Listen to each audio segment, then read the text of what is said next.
Genesis 23 begins with the death of Abraham's wife Sarah, who dies at the age of 127. Abraham, deeply shaken by the loss of his wife, searches for a suitable place to bury her. They lived in the land of the Hittites, and Abraham approaches the leaders of the region to negotiate the purchase of a plot of land where he can bury Sarah.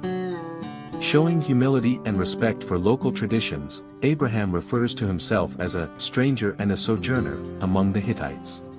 The people, however, recognize his importance and offer him the best of the land. Abraham insists on paying for the Cave of Macpela, which belongs to Ephron, who agrees to sell it for 400 shekels of silver. This chapter marks the first time that Abraham becomes the owner of a portion of the Promised Land, a symbolic acquisition that will resonate for generations. The Cave of Macpela becomes the burial place of the patriarchs and matriarchs of Israel. Biblical Studies. This chapter is much more than an ancient real estate transaction, it carries a spiritual and symbolic weight. Until then, Abraham had lived as a foreigner in the land of Canaan, trusting in God's promise that all that land would one day belong to his descendants. The purchase of the Cave of Macpela is the first realization of this promise.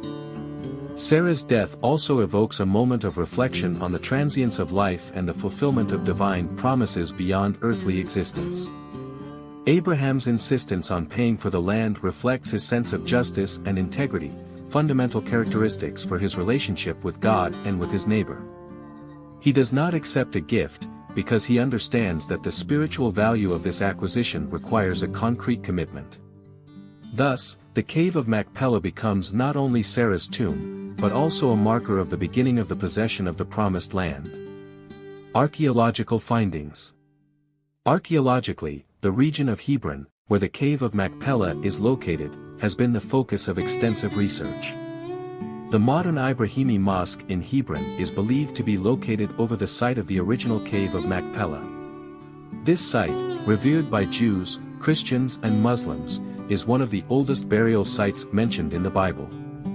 Excavations in the area reveal that the city of Hebron was a thriving Hittite community at the time of Abraham, with monumental structures and evidence of an economy based on agriculture and trade. The Cave of Macpela is mentioned in religious and historical texts as one of the earliest landmarks of Hebrew property in the land of Canaan. However, the exact location of the cave is still debated among scholars and archaeologists, given the evolution of the site over the centuries and the political complexity of the region. Biblical scholars see Genesis 23 as a clear example of how God fulfills his promises through small acts, such as the purchase of land. Analysis of this text shows that although Abraham was promised the entire land of Canaan, the process of possession began humbly and gradually. Many scholars point out that Abraham's negotiation with the Hittites reflects the legal customs of the time, where land purchases were validated publicly in front of witnesses.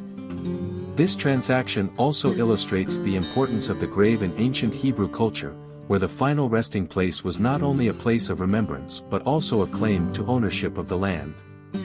The reference to silver used in the transaction allows scholars to contextualize the economic value of the time, demonstrating that Abraham was a man of means and that his faith was accompanied by material responsibilities. Among archaeological finds, the use of silver as currency in Canaan is widely documented in excavations dating back to the Middle Bronze Age. Research has revealed scales and weights that would have been used to measure silver in commercial transactions. In addition, ancient texts found in Mari and Ugarit mention the use of silver as a medium of exchange, corroborating the biblical account. The discovery of monumental tombs in the Hebron area also supports the idea that the Macpela cave was a significant burial site. Archaeological studies suggest that trade between Semitic and Hittite peoples was intense at the time, and Abraham, being a wealthy and nomadic figure, would have participated in these exchanges.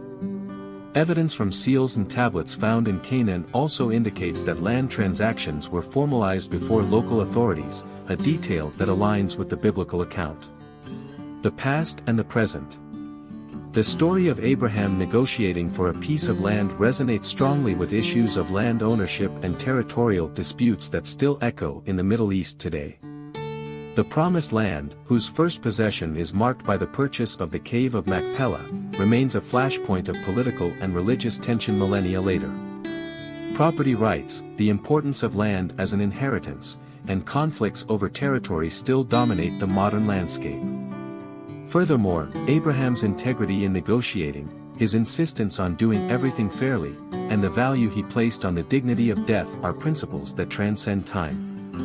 Today, the search for a place of belonging, security, and family continuity is a universal theme. As we reflect on the past, we can see that, like Abraham, we often find ourselves searching for roots and meaning in a world of constant change.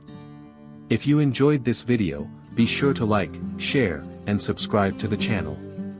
And remember, each day is a new opportunity to call on the name of the Lord.